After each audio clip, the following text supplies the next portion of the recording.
Assalamu alaikum, my dear students. This is a virtual class.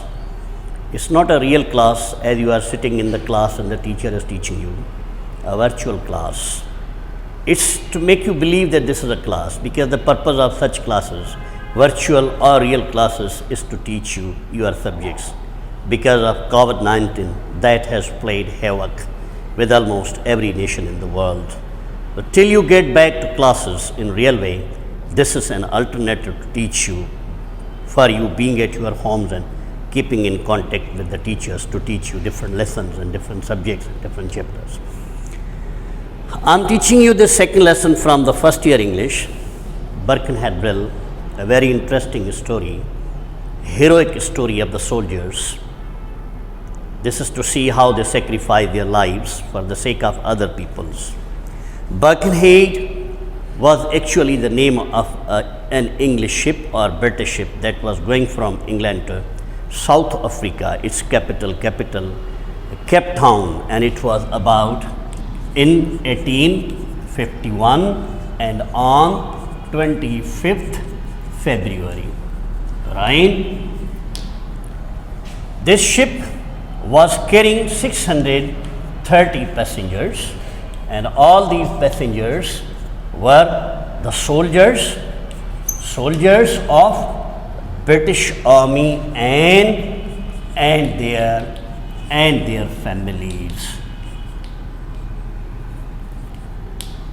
So far as these passengers were concerned, the soldiers, there were few officers and majority of newly recruited soldiers who were appointed, and through the ship they were taken to Cape Town, because this South Africa had remained a colony of the Britishers and the French people. So this army these garrisons were shifted from time to time in order to maintain their colonialism over those areas, like in India. It's another part of history, by the way. Among these soldiers, few officers were experienced to know and to face the situation if there is any with the ship or with any passenger in the way. But the majority of the soldiers, they were inexperienced. So what happened? All of a sudden, that the ship was going, and it was early in the morning, and then the ship is struck with the rock. The ship is struck with a rock that was hidden right under the sea, and it was not shown on any map of the sea. The ship struck the rock, and after 10 minutes the ship struck the rock again and just split into two parts. It was a very worrisome situation for the passengers, for their officers. Nobody knew what had happened, but only captain of the ship and his crew knew what was the real situation. As soon as the ship struck the rock, there was a crash, and all the passengers woke up from their sound sleep, and they were very much confused, and they were very much perplexed, and they never knew how to face the situation and what had happened. They all started running towards the deck of the ship, where the captain and his crew were monitoring, supervising and guiding and steering the ship. As the ship divided into two parts, the front part that we call the deck was a smaller part, and it had the chances of sinking soon. So the people rushed toward the deck, and when they found that this part is about to sink, they wanted to shift to the remaining part of the ship that was still floating. For the time being, there had nothing happened that was very serious or it was very dangerous.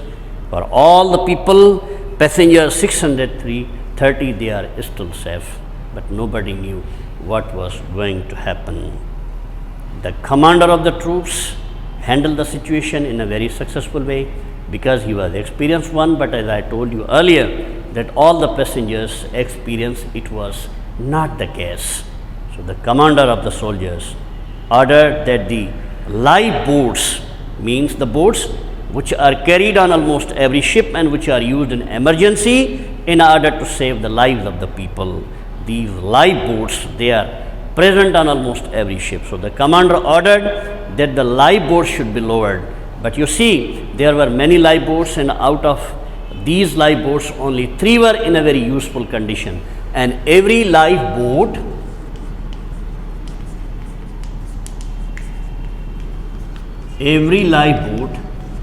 could carry only 60 passengers.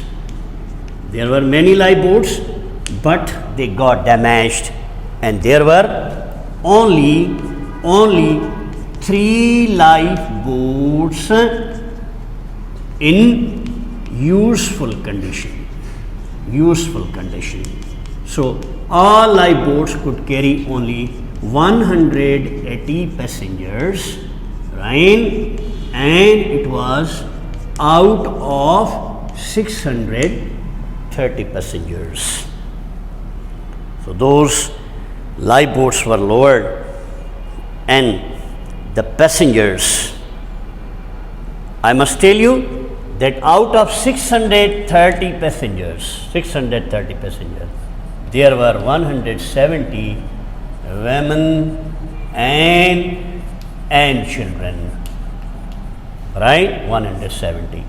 So the commander ordered that first of all, these women and children must be seated in the boats, because they were believed to be weaker ones.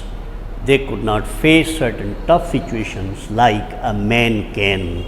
So whenever there is such situation, the weaker are given a chance for their life to live. The strong are not given chance for life to live, because strong people are used to save the life of weaker peoples. So these 170 women and children were seated in the boats, and plus there could be 10 seats for almost old people. You can see out of these 180 people, even a single soldier was not seated in them, because they were believed to be the saviors of the weak passengers, women and children. And as soon as these 180 people were seated in the lifeboats and they started going or sailing, but there was no murmur, there was no reaction, and there was no upsetness on the faces of those soldiers. They were happy because they were loyal to their duties, and they were given to their commitment in order to save the lives of the people, because the simple understanding of a soldier is the one who fights for the weaker ones and who fights for the cause. His purpose is to save the life for other people's, to save the life of other people, even at the sake of his own life. So this is what happened on this Birkenhead drill, and all the soldiers, they were standing as they were at their daily drill in attention, and slowly and gradually the ship, the remaining part of the ship was still sinking, and all the soldiers were going downer and downer. The last event, and that is very heroic event related to the commander of the troops, he was hanging, or he was swimming with the piece that he might have taken, the broken piece of a ship. And at some distance he saw that there were 2 sailors, not soldiers but 2 sailors, who were also trying to save their lives. So he pushed that wreckage. With the help of that, he himself was swimming to those 2 sailors. When these all 3 people took the hold of that wreckage, the commander realized that this wreckage could not bear the weight of all these 3 people. So as he realized, he left his hold, went down forever, so that those 2 sailors must be saved. It was the heroic action of the commander. So dear students, the purpose of teaching you this lesson is to understand and to see how these soldiers save the lives of other people. And the purpose of this lesson is to see this, that the meaning of Birkenhead drill is to stand and be still in certain situation, so that the weaker ones may have a chance of life.